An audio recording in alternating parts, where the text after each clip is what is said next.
বিসমিল্লাহির রহমানির রহিম। সম্মানিত দর্শক শ্রোতা, এশিয়া এজেন্সি নাপোলি পক্ষ থেকে সকলকে জানাই বিজয় দিবসের শুভেচ্ছা এবং অগ্রিম হ্যাপি নিউ ইয়ার। আসলে জননেত্রী শেখ হাসিনা তিনি 2026 সালের ভিতরেই ইনশাআল্লাহ বাংলাদেশে ফিরবেন। তবে তিনি বাংলাদেশে ফিরবেন নোবেল পুরস্কার হাতে নিয়ে। তিনি নোবেল বিজয়ী হয়ে নোবেল পুরস্কার হাতে নিয়ে ইনশাআল্লাহ তিনি বাংলাদেশে স্বদেশ প্রত্যাবর্তন দিবস ঘটাবেন। তার স্বদেশ প্রত্যাবর্তন দিবসের দিন সারা বাংলাদেশ থেকে কমপক্ষে 5 কোটি লক্ষ জনতা এবং ভক্তবৃন্দ এবং তার নেতাকর্মী তাকে রিসিভ করতে আসবেন। সেদিন আর বেশি দূরে নয়, তার 17 বছর লাগবে না, সবে মাত্র 1.5 বছর হয়েছে। ইনশাআল্লাহ তিনি আগামী 2026 সালের ভিতরে বাংলাদেশে অবশ্যই আসবেন, কারণ তিনি শেখের বিটি, তিনি পালিয়ে থাকার লোক নয় এবং তিনি পালিয়ে যাননি। কথায় কথায় যারা বলেন আওয়ামী লীগের দোসর, শেখ হাসিনা পালিয়ে গেছে, আরে ভাই, শেখ হাসিনা পালিয়ে যাননি। শেখ হাসিনাকে সামরিক হেলিকপ্টার করে তাকে সসম্মানে, তিনি তখনও প্রধানমন্ত্রীর মর্যাদায় পতাকাবাহী বিমানে তাকে ভারতে রেখে আসছেন সেনাবাহিনী।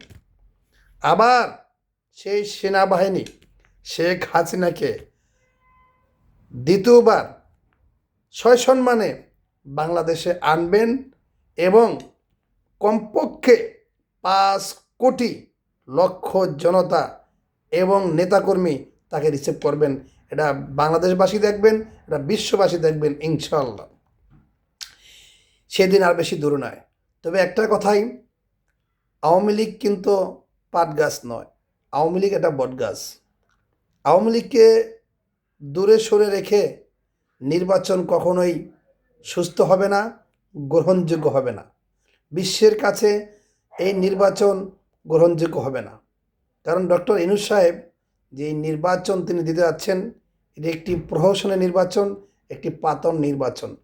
কারণ এটা সংবিধানের ভিতর এই আইন নাই যে বর্তমান তিনি যেই আইনে নির্বাচন দিচ্ছেন, যদি তিনি সংবিধান ফলো করেন তাহলে সংবিধান অনুসারে 3 মাসের ভিতরে নির্বাচন দিতে হবে। তাহলে তিনি কোন সংবিধান অনুসারে নির্বাচন দিচ্ছেন? কারণ তারই তো বৈধতা নাই, তিনিই তো অবৈধ সরকার, তাহলে তিনি নির্বাচন দেন কীভাবে? তত্ত্বাবধায়ক সরকার গঠন করে বর্তমান আমাদের যেই সংবিধান আছে সেই সংবিধান অনুসারে নির্বাচন দিতে হবে। আজও আমাদের সন্দেহ হয় যে নির্বাচন ফেব্রুয়ারিতে হবে কি না।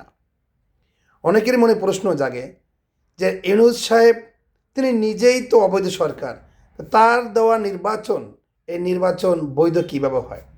তবে যদিও তিনি জোরপূর্বকভাবে এই অবৈধভাবে নির্বাচন তিনি দিয়েই যান, হয়তো তিনি সরে যাবেন, তিনি চলে যাবেন, কিন্তু যে সকল এমপি মন্ত্রী যারা হবেন সকলেই তো অবৈধ হবেন। তখন তাদেরও একদিন আওয়ামী লীগের মতো বিচারের কাঠগড়ায় দাঁড়াতে হতে পারে।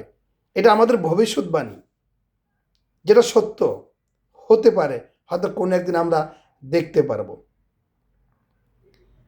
তাই আজকে আর বেশি কথা বলবো না, কারণ মাঝে মাঝে কিছু সত্যি কথা বলতে হয়, তাই আমি সত্যি কথা বলে ফেলি।